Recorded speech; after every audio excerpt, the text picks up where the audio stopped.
Buenas noches y bienvenidos a Con Otra Mirada. El pasado mes de octubre se cumplieron 60 años del fin de la conocida como crisis de los misiles. La tensión entre Estados Unidos y la Unión Soviética llegó a su máximo nivel, tanto que muchos consideraban eso como el inicio del fin del mundo ante la posibilidad de una guerra nuclear. En menos de 2 semanas la situación volvió al estado habitual de la Guerra Fría. Los soviéticos consiguieron que la isla de Cuba no fuera invadida y que se levantara el bloqueo naval. Esta crisis es el ejemplo perfecto de lo que supone tener para una fuerza imperial el colchón de oxígeno a su alrededor, es decir, zonas donde los enemigos no deben meterse si no quieren tener problemas serios. El Caribe es un punto débil para Estados Unidos y por eso la determinación con la que la administración Kennedy actuó en 1962. El ya fallecido Fidel Castro supo jugar sus fichas poniendo en jaque a la primera potencia mundial por primera vez en su historia. Vamos a conocer más profundamente estos días de infarto. Comenzamos.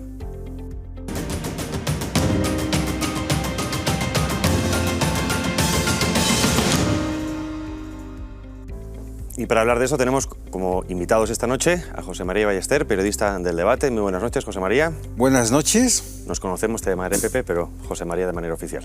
Gracias por estar con nosotros. Y a otro ya es conocido de esta casa, aunque no tanto quizá como debiera. Más me vale. Gonzalo Altozano, presentador de La Alternativa, director. Muy buenas noches. ¿Qué tal? ¿Cómo estás, Javi? Bueno, siempre empiezo con una pregunta rápida al aire, si es que es posible responder esto, pero... Las difíciles a Ballester y luego yo... No te preocupes. Si eso Tú haces, como te gusta contar historias, nos vas a contar algunas historias. Algunos contaré al respecto. ¿Es realmente tan importante la crisis de los misiles este momento o es otra, digamos, de las campañas de propaganda que hemos vivido durante la mitad del siglo XX respecto a algunas potencias del mundo? Se puede decir que es importante porque sí que estuvo el mundo al borde de un enfrentamiento nuclear. Y ¿hasta qué punto, digamos? Porque es que, repito, hemos visto tantos esos momentos en las películas de Hollywood, que si el mundo no sé cuánto, que si el mundo por aquí por allá, que parece quizá que fue una campaña más mediática de Kennedy, teniendo en cuenta que aguantó unos cuantos días para avisar de lo que estaba ocurriendo. Pues hasta el punto de que el Estados Unidos desplegó lo mejor de su armada en el Caribe para bloquear, lo que era el bloqueo de Cuba y sobre todo que para evitar que llegasen los misiles cargados de cabezas nucleares a Cuba, vamos, sí. Porque las plataformas ya estaban listas, faltaban los misiles, vamos, sí. ¿Se ha sabido alguna vez si realmente estaban, a cuánto iban a estar de lanzarse o era más una especie de amenaza militar más que realmente algo que pudiera pasar? Bueno, yo quiero decir que el retraso de Kennedy en dirigirse a la nación y al mundo estaba plenamente justificado. El mundo se estaba asomando a una catástrofe nuclear. Kennedy tiene noticia por primera vez de la instalación de misiles en Cuba el 16 de octubre, me corrige Pepe si me equivoco, y él espera hasta el 22, que es cuando da su célebre discurso, y en ese tiempo él tiene que arreglar una cosa, que es él no puede llamar a la unidad de su pueblo ante uno de los mayores desafíos a los que estaba enfrentándose si antes el Consejo de Seguridad Nacional no se ponía de acuerdo entre sí sus miembros que eran por una parte militares, que eran partidarios de una respuesta militar al problema, y luego estaban los jóvenes de Camelot, los jóvenes caballeros de Camelot, que era la cuadrilla de Kennedy, era la administración de Kennedy. Entonces, hasta que no se llegase a un acuerdo dentro del Consejo de Seguridad Nacional, era una irresponsabilidad, o así lo consideró la administración Kennedy, decirle al mundo: nos estamos asomando al abismo nuclear. Es tan así esto que él, a través del médico de la Casa Blanca y a través de los debidos portavoces, él finge una enfermedad para poderse dedicar, sin alarmar a su población, una enfermedad de un resfriado, una indisposición de varios días, para poder estar en el asunto disponible a las 24 horas.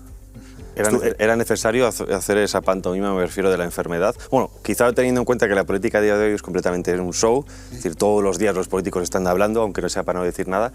El show empezó con los Kennedy, con o sin Cuba. Eso te iba a preguntar. Por una parte. Bien, a ver, los misiles... Bueno, el show empezó, Pepe, yo creo que en el 52, no con los Kennedy, sino con Eisenhower. Que era un club de 70 años, que leeréis algo en el debate los próximos días sobre la campaña Eisenhower. Y se cumple en el sentido de que él es quien revoluciona revoluciona la mercadotecnia política, incorporando la televisión a las campañas electorales. Pero los Kennedy intensificaron y apuntalaron, vamos a decir. Sí, sí. Eso sí. Y luego, guapos, ricos, en fin. a ver, incluso antes de Eisenhower, porque habrá un pequeño inciso, cuando la primera vez que John Kennedy se presenta a Cámara de Representantes, que empezó por ahí, antes de ir al Senado, fue año 46, y entonces su contrincante republicano en un distrito de Massachusetts era uno que se llama Joseph Russo, que es de origen italiano. Y entonces el padre de los Kennedy, para confundir a los votantes, cogió a Joseph Russo y le pagó la campaña, ¿sabes? Y eso está documentadísimo y se puede ver en la Biblioteca Presidencial Kennedy, el testimonio del verdadero Russo, vamos, se puede ver, el documento está en la Biblioteca Presidencial de Kennedy y por ordenador se puede sacar ese documento. Así que el show ya lo tenía. Luego, volviendo, los misiles, las plataformas de los misiles están listas en junio de 62. Luego, en el bando estadounidense hay que decir que en septiembre muchos senadores republicanos, pero también gente del ámbito militar, pero en fin, en el ámbito político, eran los senadores republicanos, criticaban mucho a Kennedy por su debilidad frente a Cuba, vamos. Debilidad en el sentido militar. En el sentido político general. Vamos. Bueno, se había visto un año antes, en abril del 61, con la fallida invasión de Bahía de Cochinos. Eso coleaba. Y luego en junio del 61 está, eso es un punto de vista político-psicológico, es importante, en junio del 61 se celebra la cumbre de Viena entre Kennedy y Khrushchev, y el soviético le da un baño al norteamericano. Vamos, le ganó por goleada esa cumbre, por hablar claro y rápido. Y entonces Kennedy quería un poquito vengarse y estaba esperando la ocasión. Sí, la cumbre de Viena es determinante para entender un año y 3 meses después la crisis de los misiles, porque Kennedy salió bastante escaldado de la reunión en Viena, vamos. ¿Sí? Con esto que dices, entonces, o sea, hay dos, dentro también de la diplomacia soviética, pero hay dos figuras que quizá salen de ahí reforzados o que quizá es donde empieza el mito, aparte de obviamente la revolución cubana, ¿no? Tenemos por un lado a Kennedy, que quizá iba con esa cara de guapo, de blando, respecto a lo que estabas diciendo antes de la presión de los halcones militares, que él quizá quería hacer una política por otro lado. Los halcones militares y la parte dura del exilio cubano, que un año antes, en abril del 61, había intentado la invasión de Cuba a través de Bahía de Cochinos o Playa Girón, que es una operación que la había comenzado la administración Eisenhower y de alguna manera la hereda la administración Kennedy. Y a Kennedy le flaquean, o es el reproche que le hace siempre el exilio cubano mayamense, que en su mayor parte es un exilio duro, en el sentido de firme, es el reproche que le hace, que le flaquean las rodillas. Tenemos por un lado a esa figura de Kennedy. Y entonces en la Casa Blanca... Y luego a Fidel Castro, a todo lo contrario. Dos figuras de la historia. Con mucho menos poder militar, pero al menos mucho más amenazante y violento a la forma de hablar, y eso es otra forma de hacer política. A ver, por decir nombres, porque sí, los nombres hay que decir... El duro de los duros era el general Curtis LeMay, que es el jefe de Estado Mayor del Ejército del Aire, que está a favor de bombardear Cuba, vamos. ¿Sí? Dejarla así. Y luego el blando, pues no el blando, digamos, el partidario más de la negociación era el secretario de Defensa Robert McNamara. Que luego fue presidente del Banco Mundial. Que fue presidente del Banco Mundial y que luego siguió con muchos años. Un neomalthusiano de narices, por otro lado. Y, por ejemplo, y también siguió como secretario de Defensa muchos años y con Johnson, y fue el principal responsable digamos, del compromiso norteamericano en Vietnam, vamos, del despliegue de las 100.000, 100.000, 200.000 hasta creo que fueron 300.000 soldados en Vietnam. Robert McNamara es una figura muy muy importante y murió hace 10 años más o menos. Hay un recurso, ¿no? Alianza de Civilización. Hay un recurso que se utiliza mucho a la hora de hablar, un recurso sobre todo periodístico más que historiográfico, aunque historiográfico también, que se utiliza para hablar de la crisis de los misiles. En Cuba, es curioso, le llaman la crisis de los cohetes. Le resta seriedad, ¿no?, llamarle la crisis de los cohetes a la crisis de los misiles o la crisis del Caribe, que es el recurso de decir que fueron 13 días en los que el mundo contuvo el aliento. Es verdad que el mundo durante esos 13 días contiene el aliento y ni Estados Unidos ni la URSS, ninguno de los dos quiso dar el primer paso, pero a la vez ninguno de los dos quiso ceder. Hay un personaje en esta crisis que no contiene el aliento en ningún momento, sino que respira a pleno pulmón, que es Fidel Castro Ruz, que es un personaje, uno de estos personajes de la historia, como Churchill en otro orden de cosas, como Hitler en otro orden de cosas, que respiran a pleno pulmón cuando a los demás no les llega el aire a los pulmones. Que se mueve bien en momentos difíciles. En momentos difíciles. Y yo creo que son probablemente, quizás al final de su vida, Fidel Castro debió recordar con muchísima emoción y muchísima añoranza esos 13 días, porque él se situó a sí mismo y se vio a sí mismo en el centro del teatro de operaciones y disfrutó muchísimo. Y él sí que estuvo dispuesto a llegar hasta el final con todas las consecuencias, que hubiesen sido unas consecuencias realmente devastadoras, porque ¿quién hubiese ganado esa guerra en caso de apretar el famoso botón rojo, que la verdad es que no sé si es rojo o no es rojo, pero ¿quién hubiese ganado? ¿Rusia? La Unión Soviética, Estados Unidos. Estados Unidos, sin lugar a dudas. Pero ¿quién hubiese perdido? Vamos a ver, la isla desaparece. Pero Estados Unidos, Washington está muy cerca de Cuba. Sí, pero Rusia, la superioridad atómica de Estados Unidos en el 62 era indiscutible. Obviamente, si hubiese sido Pepe, si hubiesen estado a la par, la Unión Soviética nunca hubiese necesitado una base que es a 90 millas de los Estados Unidos, que era Cuba. Claro, pero también tengamos en cuenta que estaba Turquía apuntando a Moscú. Es decir, tenía Estados Unidos que tenía una plataforma continental que no tenía... Pero también, y me corregirá Pepe, al final, cuando se llega a un acuerdo entre Estados Unidos y Iraús, entre Khrushchev y Kennedy, una de las contraprestaciones es que Estados Unidos retire sus misiles de Turquía. Y si Estados Unidos también se compromete a no invadir la isla. Una cláusula, por decirlo así, que sigue vigente hoy, a no invadir Cuba. Cuando muchos exiliados de hoy dicen, ¿por qué Estados Unidos? Porque está todavía atado por el acuerdo del 28 de octubre del 62. Tengo una pregunta. El acuerdo fue entre Estados Unidos y la Unión Soviética. Una vez disuelta la Unión Soviética, ¿quién es el reafirmante de ese convenio? Pues de ese contrato? Rusia. ¿Pero eso está firmado? Sí, claro, porque Ucrania en el 94, y creo que cometió un error a la luz de los acontecimientos de hoy, Ucrania cedió todos sus misiles nucleares a Rusia. Todos los misiles nucleares que están desplegados en territorio ucraniano en el 94, 5 años después, 3 años después de la desaparición de la Unión Soviética, eso se los devuelve a Rusia. Y hoy creo que lo está lamentando, en fin, es otro asunto. Vamos. Sí, luego hablaremos de... Sí que me gustaría hacer el paralelismo con la actualidad. Luego, el acuerdo, Estados Unidos se compromete a no invadir Cuba, por eso, y a mí, yo le entrevisté en el debate hace unas semanas, cuando se cumplió el 60 aniversario exacto, el general Rafael del Pino, que es el ayudante aéreo de... Un personaje de primera magnitud histórica. Por cierto, recomendar a los espectadores esa entrevista, está en el debate, la pueden leer ustedes en cualquier momento, porque merece la pena. Y me conté a Rafael del Pino principalmente 3 cosas. Uno, que sí que tuvieron miedo de una invasión norteamericana cuando los cubanos derribaron el bombardero U-2 de Estados Unidos, ahí sí que tuvieron miedo. 2, y eso que el general del Pino es un anticantista convencido, me dijo, Fidel mostró mucho liderazgo durante esa crisis. Creo que eso no lo dudan ni los más recalcitrantes anticastristas. Yo estuve con él en el puesto de mando, que era un búnker, vamos, y en ningún momento le vi perder la calma. Incluso los que teníamos sueño éramos nosotros, que éramos más jóvenes que él. Él estaba gozando. Él estaba así. Un buen puro, pero también dijo un rosito.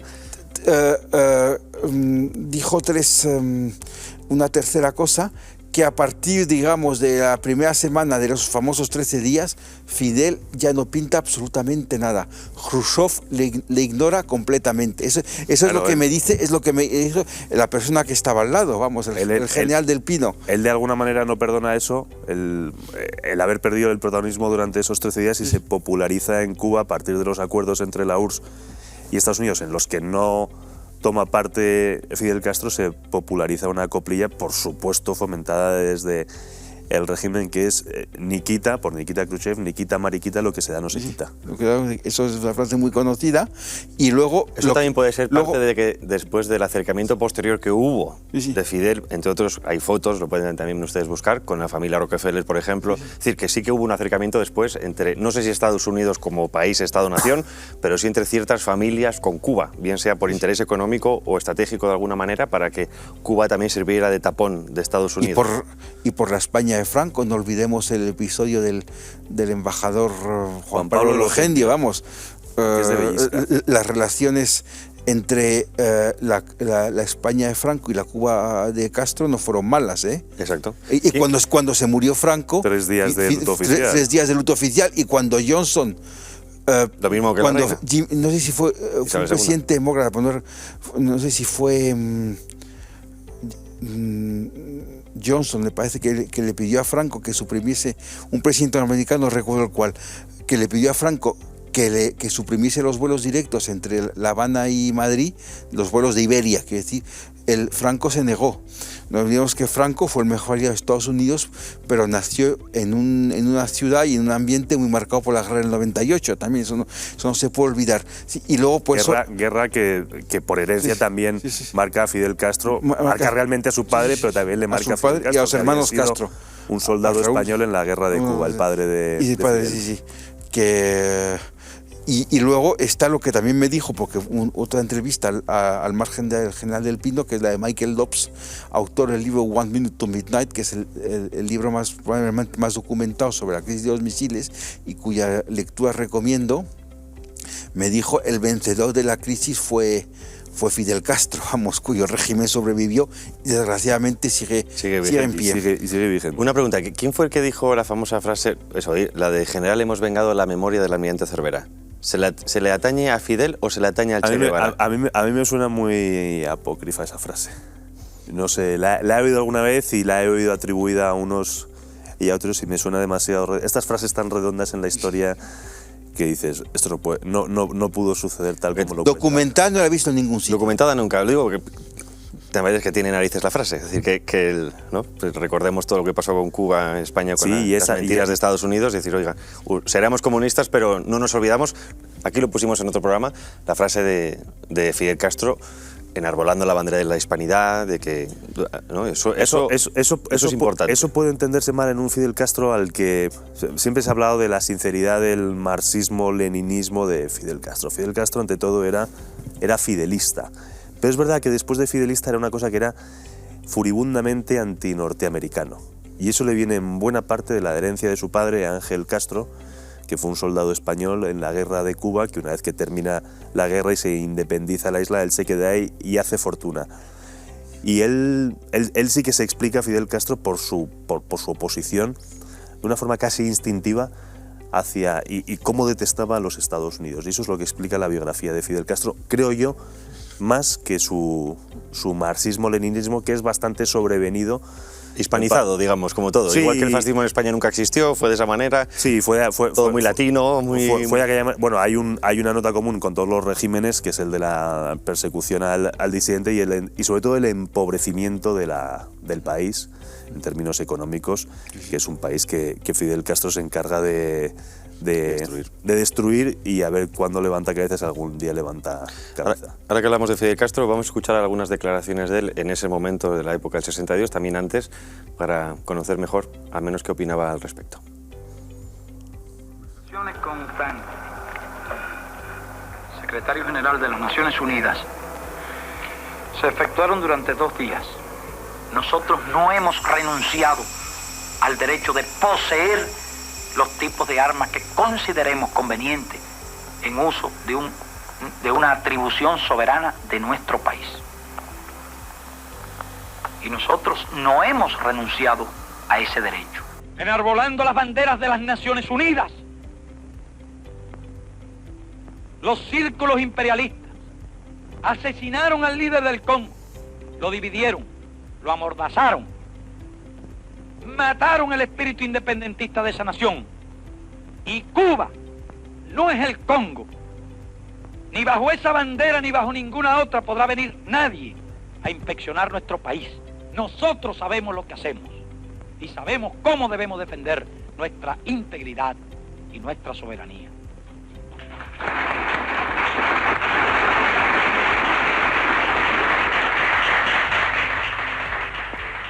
El comandante Fidel Castro explica la posición de Cuba respecto a los armamentos. La hostilidad de Estados Unidos hacia nosotros. ¿Cuál es nuestra posición de principio respecto al armamentismo o al desarme? Somos partidarios decididos del desarme. ¿Cuál es nuestra política sobre bases militares? Somos partidarios decididos del desmantelamiento de todas las bases militares. ¿Cuál es nuestra política sobre la presencia de tropas en los distintos países? Somos partidarios de una política de paz y que no haya tropas ni personal militar de ningún país en el territorio de otro país. Esa es nuestra posición de principio. Y nuestra, de todos, de los revolucionarios, de los patriotas, será la misma suerte. Y de todos será la victoria. Patria o muerte, venceremos. Primera mentira. Ya antes, bueno, es lo que quería analizar precisamente antes de la crisis de los misiles, verdades y mentiras. E incluso después, porque se quedaron algunos años más, había desplegados en Cuba 40.000 soldados soviéticos, ¿eh? Que eran difíciles de disimular. De disimular, sí, porque étnicamente sí, no eran lo mismo. Muy mulatos los cubanos, no. Y me contó el general del Pino cómo él estaba con el ayudante militar soviético durante los días más importantes de la crisis, o sea, con el agregado militar y con el comandante de las tropas soviéticas, porque no es lo mismo agregado militar que un comandante de tropas. Y estaban allí, o sea, que eso cuando dice que no haya ninguna tropas de ningún país extranjero en ningún país, miente como un bellaco. Bueno, si me permitís hacer de abogado del diablo, que ya sabéis que me gusta. Además, Estados Unidos tenía noticia de la presencia de efectivos rusos, pero eso en un número tal, entre otras cosas porque había un clandestinaje que hasta que fracasa la operación de Bahía de Cochinos en abril del 61, todavía era muy fuerte. Es después de Bahía de Cochinos cuando Castro termina por desmantelar el clandestinaje en las ciudades y luego un poco más tarde en los campos, pero actuaban de agentes para la inteligencia, muchos de ellos para la inteligencia norteamericana. A ver, Maquis lo sube hasta el 65, Gonzalo, ¿eh? Sí, pero y hay que recordar, Pepe, que Fidel Castro llega al poder en el 59, es decir, hasta el 65, y hasta el 65 es la guerra del Escambray, que es una guerra totalmente silenciada, que es una guerra equiparable perfectamente a la guerra, en cierto sentido, a la guerra de los cristeros en México, y le llaman la guerra silenciada, la guerra olvidada, porque el régimen se cuidó muy mucho de no contar al mundo que había habido unas revueltas que habían traído de cabeza al aparato represor del régimen, protagonizadas no por terratenientes, sino por campesinos, y ya te digo, eran muy equiparable y con muchas similitudes con la guerra cristera. Lo decía antes lo de abogado del diablo en el sentido, tú puedes estar a favor de esa política, es decir, de que no haya armamento ni personal militar de ningún otro país en otro país que no sea el propio soberano, pero por las circunstancias actuales tú tienes que actuar como actúan los demás. Es decir, que quizás sea una falsa lógica, pero en ese sentido quizás no hace falta reproche a Fidel Castro en ese aspecto, ¿no? Decir, oiga, yo soy una isla pequeña, necesito que alguien me proteja, usted es el enemigo, estoy indefenso, pues pido ayuda, ¿no? El mundo ideal en el que en principio también nos estamos moviendo hoy en día con la Agenda 2030 y todo eso pregona exactamente lo mismo, ¿no? Todos nos entendamos, la alianza de civilizaciones, por ese lado va bien. Luego lo curioso, y también es cierto que en ese sentido hay que dárselo a Fidel, que dice, oiga, yo como país soy soberano y elijo el armamento que quiero tener en mi propio territorio, teniendo en cuenta que hasta ahora y a día de hoy parece que nadie más que los aliados, es decir, Estados Unidos y sus amigos, pueden tener ciertas armas. Esa es la hipocresía de la política internacional, que yo creo que en este caso Fidel Castro la representa muy bien. No, pues la hipocresía internacional, corrígeme si me equivoco, Villamos, una de las notas definitorias es la hipocresía, ¿no? O la búsqueda del interés propio. Es lo constante. Eso queda en el libro El poder de Bertrand de Jouvenel, queda muy bien explicado. Pero vamos, luego no olvides que en el año 65 es también cuando la familia Bacardí, que se había exiliado, fleta un... De origen catalán. Exacto, fleta un bombardero para que bombardease Cuba. Y que había apoyado, por lo menos una rama. Una rama de la familia había apoyado la revolución como tantísimos hijos de la burguesía. Eso está en el libro de Tom Gielten, que es un libro muy bueno.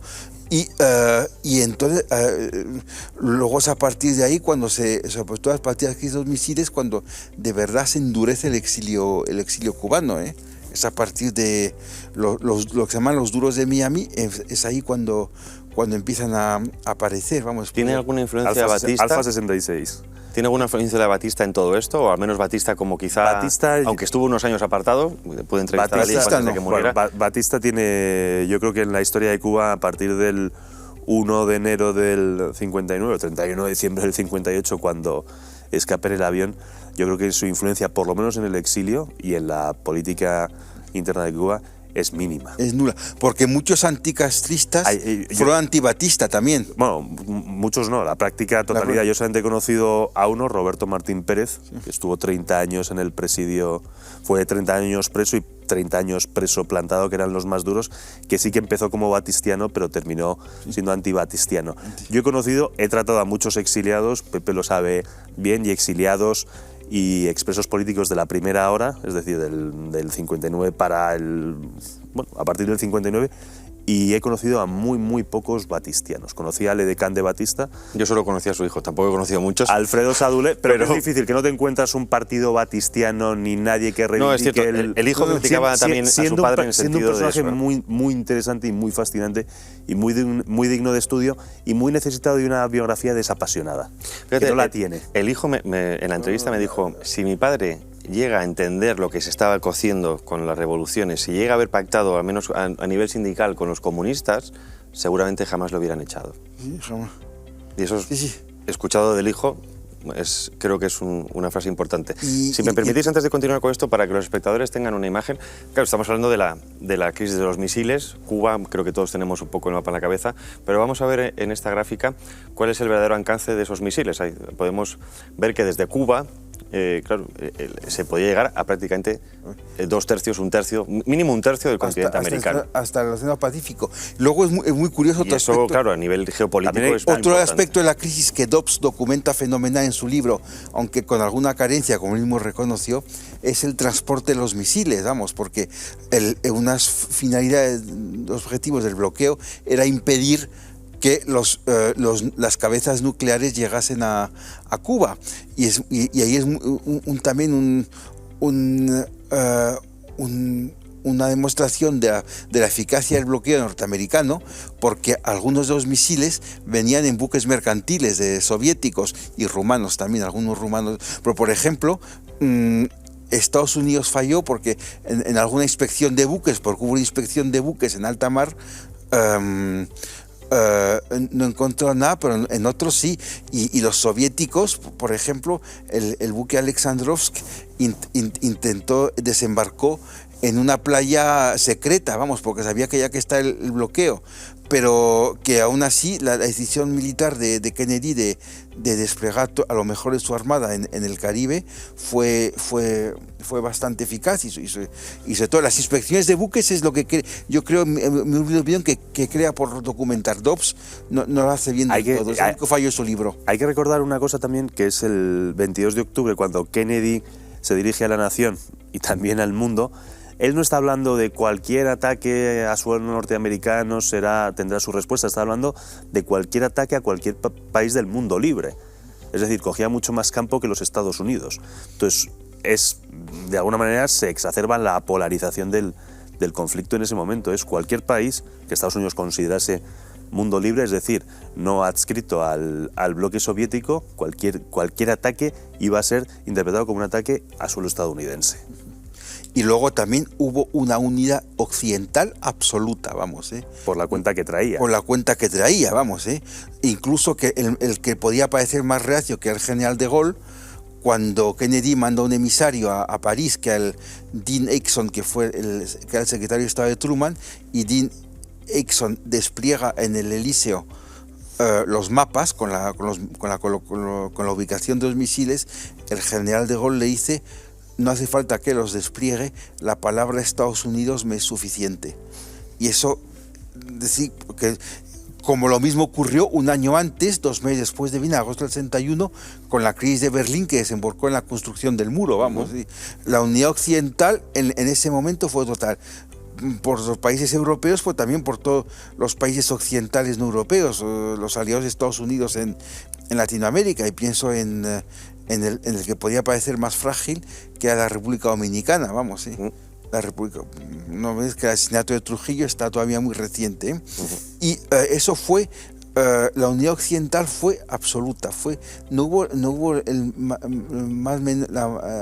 la más mínima divergencia por parte, eso también. Y luego Kennedy sí que también se sacó la espina de Viena, porque aunque no fue el principal vencedor de la crisis, como ya hemos dicho, sí que consolidó su liderazgo, vamos. Sí, reforzado. Y Los no años de olvidemos legislatura es un combate de boxeo. Que 8 días después del final de la crisis había midterms elections, elecciones de mitad de mandato, es decir, por eso los republicanos estaban cargando contra él 10 días antes del inicio de la crisis de los misiles, porque están en campaña electoral, vamos. Y él supo interpretar la crisis políticamente. También tuvo un papel muy decisivo su hermano Bobby, sí, fiscal general del Estado. Fiscal general del Estado. Y tampoco se volvía al secretario de Estado Dean Rusk. Se entrevista muy al principio de la crisis con el embajador soviético, de la Unión Soviética en Anatoly Dobrinin, con el que nunca se rompió el hilo, vamos, el hilo de... Eso sí, otra cosa que es más anecdótico. Pero las anécdotas son interesantes. Hombre, son las palabras gruesas. Luego yo tengo una anécdota interesante que contar, Villamor. Te lo recordamos. Las palabras gruesas que se pronunciaron en la Casa Blanca, en el Pentágono y el Departamento de Estado esos días, y que Dobbs relata en su libro, sí que son también muy... No eran académicos de la lengua, precisamente. Hombre, en ese ni momento, los hermanos... En ese momento, ¿quién lo es? Ni los... Hombre, Churchill en los primeros momentos no decía cosas gruesas, ¿eh? Y también se tomaba 2 copazos y le vería muy bien también. Pero quizás ayudara a relajar los nervios. Vamos, el vocabulario era muy florido, pues, por decirlo de alguna manera. Y luego no olvidemos que a jóvenes pilotos de 23 años de la Fuerza Estadounidense que están en otros estados tuvieron que volar esos días y no precisamente en Florida. Y hay un detalle, Pepe, perdona, que muchos acuartelamientos tienen noticia de que se está preparando algo gordo cuando los capellanes de los acuartelamientos ofrecen su asistencia religiosa a los muchachos. Confesión a mansalva. Confesión a mansalva. Confesión a mansalva, sí. Pero pilotos de 21 años... Un servicio asimilado a la confesión. Si no, el infierno está asegurado. Pilotos de 21 años prácticamente sin entrenar tuvieron que subir en bombarderos atómicos, nucleares, Y eso... Sí, es que fue grave. El nivel de seguridad pasó a DEFCON 2, que eso es el anterior a Guerra Total. Sí. No creo que fuese una no creo que haya sido un episodio utilizado sobre todo por la propaganda, en todo caso por la propaganda posterior. Pero en el momento, cuando lees los testimonios y los documentos de la época, del momento preciso, no había mucho espacio ni mucho tiempo para las propagandas. Ahora sí que me gustaría, para la acción ejecutiva, por lo que hablabais antes de Ucrania y por trasladar... Pero no me dejes sin contar lo que quiero contar. Perdón, pensé que esto era la anécdota. No, la anécdota... Yo he investigado mucho la historia de más que de la Revolución Cubana, de la contrarrevolución de la primera hora, y he conocido a muchísimos protagonistas. Y tuve la suerte de conocer a muchos presos políticos, de los llamados plantados, que eran los presos políticos más duros, y me contaron que por esos días en el presidio de Isla de Pinos, que era un presidio que estaba en la isla... ¿Cómo se llamaba? La Isla de Pinos entonces, ahora se llama Isla de Juventud. Entonces era Isla de Pinos. Era un presidio compuesto mayoritariamente por 5 grandes circulares en la que en cada una de ellas había pues 1.000, 1.200 reclusos. Ahí es donde estaba el cogollo, la florinata del presidio político cubano, que era un presidio de gente muy preparada políticamente y militarmente, con una preparación. Fidel Castro tenía tanto pánico de una invasión después de lo de Bahía de Cochinos, una invasión que liberase a toda esta fuerza patriótica allí concentrada, que lo que hizo los días previos fue sembrar el suelo de las circulares de cargas de TNT, en caso de que si se hubiese producido una invasión norteamericana, estos 5.000, 6.000, 7.000 presos hubiesen volado por los aires. ¿Y qué hicieron los presos durante esos días en los que el mundo no contenía el aliento? Ellos con más razón que nadie, porque estaban encima de toneladas y toneladas de cargas de TNT, hicieron unos equipos de desactivación muy rudimentarios para conseguir desactivar esas cargas, y lo consiguieron. Bueno, y ya como la epopeya, cómo se organizan con casi ningún medio y teniendo que burlar la vigilancia de los guardias para desaparecer por el subsuelo, y cómo iban organizando los equipos, es fascinante. La Isla de Pinos está perfectamente escrita, con todos sus secretos, en un libro que escribió el escolta de Fidel Castro, que también exilió en Miami antes de morir, y es un libro también... Bueno, hay muchos libros, como el de Uber Matos, Cómo llegó la noche, que fue uno de los comandantes y de la en la Isla de Revolución. Pinos mandaron a hacer la mili, y no por casualidad a un Osvaldo Payá que tenía 17 años. Bueno, y en Isla de Pinos, y ya cerramos con Isla de Pinos, estuvo, antes de la revolución, estuvo Fidel Castro, preso de Batista, en unas condiciones de presidio muy distintas a las que luego él ofrecía a sus presos políticos, algunos de los cuales, como Mario Chanes de Armas, que llegó a estar 30 años en la cárcel, había estado con él en Isla de Pinos, preso, luego estaría por anticastrista, y también en el asalto al cuartel Moncada y en el desembarco del Granma. Es decir, era un hombre que no debía mucha lealtad a sus hombres. Por lo que tenía que condenarlos, los condenaba. El mundo cubano es un pañuelo presidiario. Y luego una anécdota rosa también, porque se me compra la anécdota rosa, que aunque fue meses después de la isla de la crisis de los misiles, Lady Campbell, que periodista del Daily Telegraph y la hija del duque de Argyle, pues se ligó en pocos meses a Kennedy, a Khrushchev y a Fidel Castro. Así que bueno, tenía información de primera mano.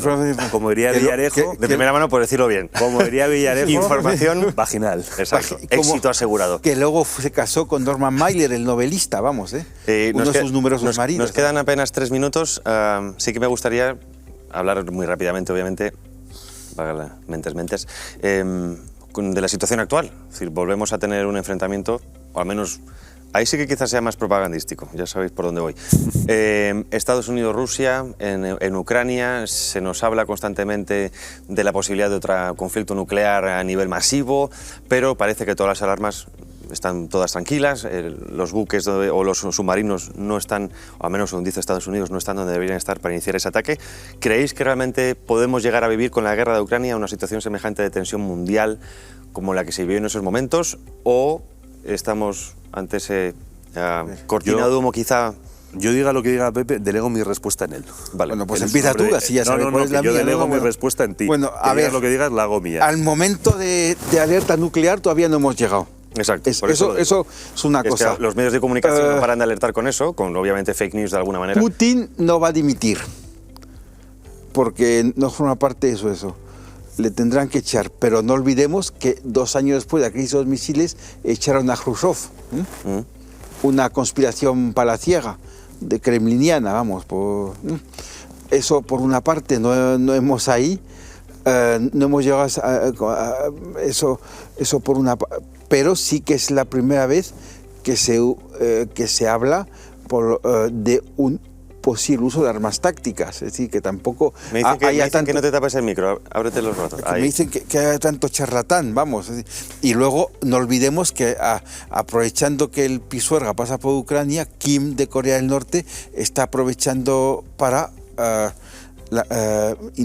multiplicar el lanzamiento de sus misiles. Pero es curioso quizá que se han cambiado los papeles, ¿no? Es decir, los misiles en ese momento los tenía la Unión Soviética en Cuba, ahora la OTAN estaba en Ucrania. Es decir, y ahora parece ser, es curioso cómo la historia a veces cambia los papeles. China, con China de por medio, esta tensión puede aumentar, o quizá China sería un factor relajante, por así decirlo. China en la teniendo en cuenta que ahora están en Bali, que se van a encontrar cara a cara. China en la crisis de los misiles ya acaba de romper con Estados Unidos, y estaba empezando a relacionarse con el mundo occidental. Ahora con Estados Unidos no, con la Rusia. Había roto con Rusia, exacto. Rusia, el modelo ruso de producción no le había servido, le había llevado China a la bancarrota. China de 59-60 rompe con Moscú, y empieza a iniciar precisamente por las bombas atómicas. Y ahí es cuando las primeras crisis de los estrechos con Taiwán, vamos, que es cuando Eisenhower precisamente tiene que intervenir de forma muy kennediana, por cierto, manteniendo los equilibrios, ¿no? Pero igual es posible que si China convence a Moscú a Rusia de no utilizar armas nucleares, quizás Rusia las utilice. Y al único que tiene miedo Putin es a Xi Jinping, mucho más que a Biden, sí. Bueno, pues con esto nos quedamos, veremos qué pasa. Ahí queda el análisis. Muchísimas gracias, José María Ballester. A vosotros. En el debate. Repito, hay que leer a José María Ballester en el debate. Hay que leer también el debate, pero a José María Ballester. Particularmente a José María Ballester. Y Gonzalo Altozano. Muchas gracias. Hay que verle en Alternativa y en otros sitios, como en este. Que a ver si vienes cuando me inviten. Yo vengo cuando me inviten. Sin invitar no voy a ningún sitio, Villamor. Eso también es cierto. Y bueno, a todos ustedes, como siempre, muchísimas gracias. Espero que en esta ocasión hayan comprendido mejor, si es que algunos no sabían qué es lo que ocurrió.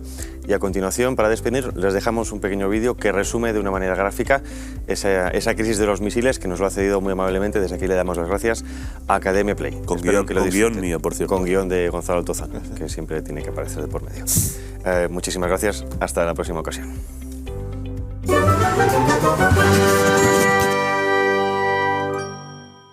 El 16 de octubre de 1962, la noticia del día no la llevó en primera plana ningún periódico. La noticia se la comunicó a Kennedy con el sigilo debido McGeorge Bundy, su asesor en asuntos de seguridad nacional. El domingo anterior, un piloto de la Fuerza Aérea Norteamericana a los mandos de un avión espía U-2 había sobrevolado San Cristóbal, provincia de Pinar del Río, en Cuba. Cuando de regreso a la base se revelaron los carretes y analizaron las imágenes, se llegó a la conclusión de que en la zona habían levantado una instalación militar con rampas de lanzamiento para misiles nucleares de fabricación soviética con capacidad para alcanzar y borrar del mapa la Casa Blanca y cualquier otro punto de los Estados Unidos. El vuelo del avión espía no había sido rutinario, volaba sobre aviso. La CIA venía alertando desde hacía meses a Kennedy de la presencia soviética en Cuba, a solo 90 millas de suelo estadounidense. La información la habían proporcionado agentes infiltrados en la isla y disidentes llegados al exilio. 2 años atrás, en 1960, la actitud retadora de Castro con Estados Unidos había provocado que Eisenhower redujera al mínimo la llamada cuota azucarera, principal fuente de ingresos de la isla. Fidel no tardó en encontrar un sustituto, Nikita Khrushchev. La URSS proporcionaría a Cuba su combustible y le compraría el azúcar, solo que a un precio no tan ventajoso como los Estados Unidos, o no a cualquier precio. El padrinazgo económico de los soviéticos iría acompañado de una suerte de protectorado militar. En plena Guerra Fría, una base como Cuba, a escasas millas de los Estados Unidos, resolvería a favor de los rusos el hecho de no poseer misiles de largo alcance.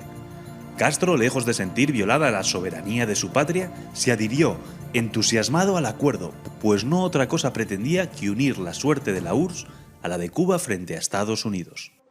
La mañana del 16 de octubre, después de que McGeorge Bundy le diera la noticia de la presencia soviética en la isla, Kennedy recabó la opinión de lo más selecto del Consejo de Seguridad Nacional, una docena entre civiles y militares. Los uniformados del Consejo optaron por el empleo de la fuerza, a lo que se opusieron los jóvenes caballeros de Camelot, como se conocía a la administración Kennedy. Este fue el primero de varios desencuentros en la Casa Blanca mientras duró la que se llamaría Crisis de los Misiles o Crisis del Caribe. Uno de los que con más pasión argumentó contra la intervención militar fue el hermano del presidente, Bobby Kennedy, fiscal general del Estado. La solución que proponía Bobby era de tipo diplomático, acompañada de los debidos instrumentos de presión. Había que evitar que nuevos buques soviéticos cargados de hombres y efectivos alcanzaran Cuba para instalar más bases, más rampas y más misiles. El reloj corría en contra de los americanos. Uno de los puntos de la agenda del presidente, fijado desde antes de que el U-2 fotografiara el emplazamiento de los misiles, era recibir en la Casa Blanca al ministro de Asuntos Exteriores soviético, Andrei Gromyko. ¿Para hablar de Cuba? No, para hablar de Berlín. Durante la entrevista, Kennedy estuvo pendiente por si una furtiva gota de sudor, una mirada esquiva, cualquier gesto, algo delataban al diplomático, pero el ruso se mantuvo frío como un bloque de hielo en el Volga. La magnitud del problema era tal que su resolución exigía la total dedicación de Kennedy, sin que el pánico cundiera entre la ciudadanía. Para ello, un portavoz de la Casa Blanca anunció que el médico de cabecera del presidente había prescrito a este guardar cama para recuperarse de una leve dolencia respiratoria que le había dejado afónico y con fiebre. Mientras, la crisis iba adquiriendo mayores proporciones e implicando a más y más elementos, lo que multiplicaba exponencialmente el riesgo de filtraciones a la prensa. El Washington Post y el New York Times fueron los primeros en tener noticias de lo que estaba sucediendo. Kennedy descolgó el teléfono y, apelando al patriotismo de los directores de ambos rotativos, les rogó que guardasen sus exclusivas en un cajón. La voz del presidente al otro lado de la línea era un desmentido oficioso a los informes médicos de la Casa Blanca. No sonaba ni afónica ni débil, más bien fuerte y clara, tanto como cuando a las 7 de la tarde del lunes 22 de octubre de 1962 se dirigió por radio y televisión a la nación y al mundo. Era inútil seguir fingiendo normalidad. 6 días había tardado Kennedy en comparecer públicamente. Tenía sobrados motivos para no haberlo hecho antes. Hasta el domingo 21 el Consejo de Seguridad Nacional no había llegado a un principio de acuerdo sobre qué hacer y cómo hacerlo, y solo tras un acalorado debate entre las dos facciones en las que se dividían sus miembros. JFK no podía pedir a su pueblo que se mantuviera unido y en calma mientras no lo estuvieran aquellos a los que se había confiado las riendas de la nación. Tras escuchar a unos y otros, el presidente optó por la solución del bloqueo naval. Cualquier buque con destino Cuba sospechoso de portar técnicos o material con los que ensamblar misiles o construir rampas sería obligado de inmediato por la US Navy a detenerse y regresar a su país o puerto de origen, no importaba cuál. En su discurso de 22 de octubre, Kennedy no dejó nada a la improvisación. No presentó la crisis como un conflicto que atañera solo a los Estados Unidos y la URSS, ni a los países firmantes de la OTAN y los del Pacto de Varsovia. Lo presentó como la gran lucha entre el mundo libre y las fuerzas del mal. La agresión de la URSS a cualquier país del hemisferio occidental sería considerada una declaración de guerra a los Estados Unidos. Dentro del radio de acción de los misiles entraba Washington, pero también Cabo Cañaveral, el Canal de Panamá, Ciudad de México, Centroamérica y el Caribe. A la larga, todos los países del mundo se verían envueltos en el conflicto, incluidos los no alineados, pues la guerra nuclear no entendía de fronteras ni de tratados internacionales. Como reconoció Kennedy mismo, incluso la victoria de los Estados Unidos y sus aliados tendría el sabor de las cenizas. Lejos de ser un lucimiento de bíceps o un puñetazo encima de la mesa, el discurso de Kennedy emplazaba a Khrushchev a detener la escalada de violencia e iniciar conversaciones con vistas al establecimiento de relaciones entre las dos potencias. La pelota estaba en el tejado del Kremlin y de su inquilino dependía que el mundo no se despeñara por el abismo de la destrucción. En paralelo, Bobby Kennedy se entrevistó con Anatoly Dobrinin, embajador de la Unión Soviética en Washington, D.C. Bobby le preguntó al ruso si podía confirmarle que el Kremlin había dado órdenes de detener o variar el rumbo a los capitanes de sus buques con destino Cuba. El ruso respondió que no, afeándole a Kennedy que los americanos se creyesen con derecho a enseñorearse de los mares. Se cuenta que Bobby solo acertó a mirar al cielo y elevar una plegaria. La coexistencia pacífica iba adquiriendo las vaporosas formas de las entelequias, al tiempo que la posibilidad de una guerra nuclear se mostraba en toda su crudeza. Nikita Khrushchev lo dejó claro la noche del miércoles 24. En un mensaje retransmitido por radio y televisión, Khrushchev rechazó todas las exigencias de los americanos. El drama estaba servido. De la inminencia del conflicto supieron los soldados en los cuarteles por el ofrecimiento de los sacerdotes a confesar a quien quisiera y en el resto del país porque por primera vez el Pentágono activaba el DEFCON 2, el nivel inmediatamente previo al máximo de alerta, el DEFCON 1.